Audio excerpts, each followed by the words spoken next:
EIU head coach Chris Wilkerson. Team was won 3 games in a row after a 30-17 win against Tennessee State. Now 7-3 on the season. They wrap up the regular season at Robert Morris. Coach, thoughts on your team, and we'll go to some questions.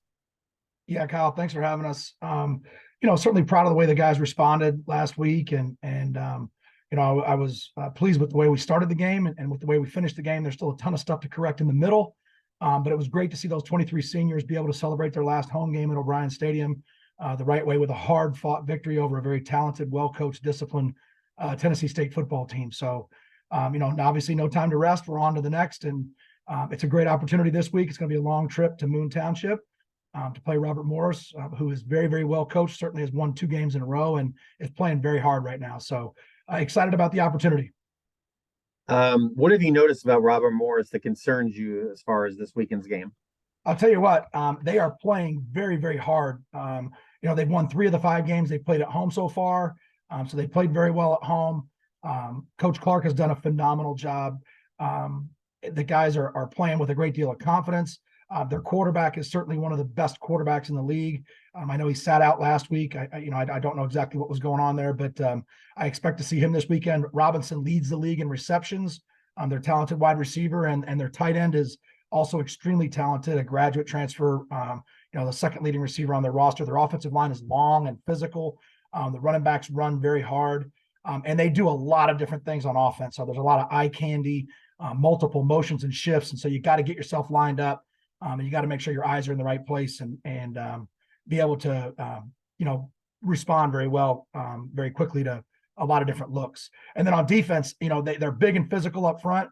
Steverson, their defensive tackle, leads their team in sacks and tackles for loss. One of their transfer linebackers we're very familiar with. He transferred from the University of Albany. Very smart, vocal leader, run and hit guy. And then they do a ton of stuff with number 23 in their secondary. I mean, he plays all over the place. He plays what we call the Fox or the nickel position. He plays the safety position. Sometimes he's lined up and playing corner.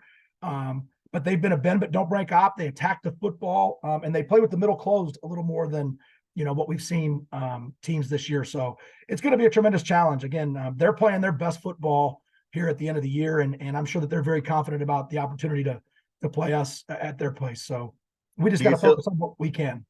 Do you feel like you're playing your best football right now?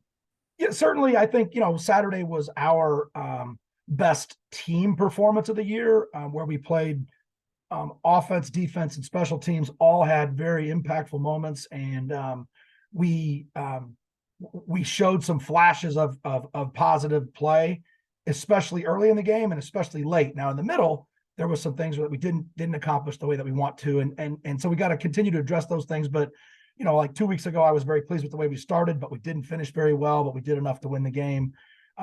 Very similar. So yeah, we're getting closer, but it's still for us. We're Eastern Illinois. We're chasing Eastern Illinois and trying to search out that ultimate performance where we do play well on offense, defense, and special teams for 4 straight quarters. Flowers now the only freshman running back with 2 200-plus yard rushing games this year. I know we've talked to you about him before, but just another good performance by him. Yeah, MJ is an amazing young player, and just does a phenomenal job. Has continued to improve all season. Coach Pugh does a really good job with our running backs, and MJ, certainly our offensive line did a good job getting a body on a body, and Coach Davis, our offensive coordinator, did a nice job with some of the game planning and being patient enough to stay with the running game. Because they kind of basically doubled a couple of our receivers and played some different coverages, and it gave us a chance to at least have a fair fight in the box and get a body on a body. And we did that, and he had some very nice vision cuts and kind of got himself back in phase with blocking. He had probably the most yards after contact that he's had all season. So it was a pleasure to watch him continue to progress and finish the game. Having played at Eastern Illinois, what is this turnaround meant to you personally this season, helping the team get, record-wise and just improving from last year? Oh, this means a lot to me. This place impacted and transformed my life personally, and it means so much to so many other guys that played here. And we have a ton of work to do, and we keep saying, we're rebuilding or trying to restore our storied tradition brick by brick, and there's still a ton of work to do. But it's an honor and a privilege to come into this building every single day and lead the players in our program. The guys have done a phenomenal job, the players, of buying into the we not me mentality and playing for each other. And our coaching staff has done a very good job in continuing to grow in year 2. And, even in the summer, I said that I thought there would be, when there's transition and there's a change in leadership and culture in a football program, that sometimes your greatest um, change happens between year 1 and year 2, or your greatest growth happens between year 1 and year 2. And, we've certainly seen some of that, but we're still very focused on just the process and trying to continue to build these relationships with these guys and help them be the best versions of themselves. So, and you're focused on Robert Morris. We know you got to win that game, but if you win, what are your feelings about EIU being 8-3 and chance of the playoffs? Well, again, for us, it's just about trying to focus on getting better and put the best version of EIU on the field on Saturday at 12:02. Again, we can't get caught up in what we can't control, and I can't control what polls say and how many teams get in from each league and who beats who and all those other things. All we can control is our attitude, our approach, and our response, and that's what we're going to continue to focus on. I've said this before too. I'm very aware that since the playoff field has expanded to 24 teams, I don't know how many 8 win against Division I scholarship opponent teams have been left out of the field when it's all said and done. But that's for somebody else to decide. All we're going to do is focus on our preparation and try to put the best version of Eastern Illinois football out there this Saturday. Last question, I'll let you go. You mentioned this at the beginning, about just your trip to Moon Township.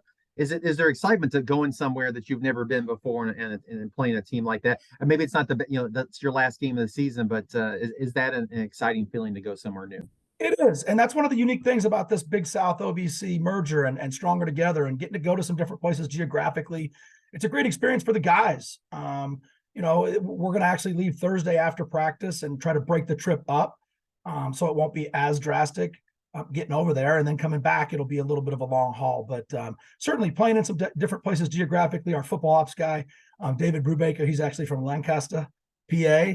And, so he's very familiar with the Pittsburgh area and has done a great job putting a phenomenal trip together for our guys. And we know that's got to be part of it. Hey, we got to win the day. We got to continue to prepare ourselves for Saturday. But we know we're going to have to win the trip. I mean, people have not done as well when they've gone out to their place. So that's a big part of it. And just continue to try and get better every single day.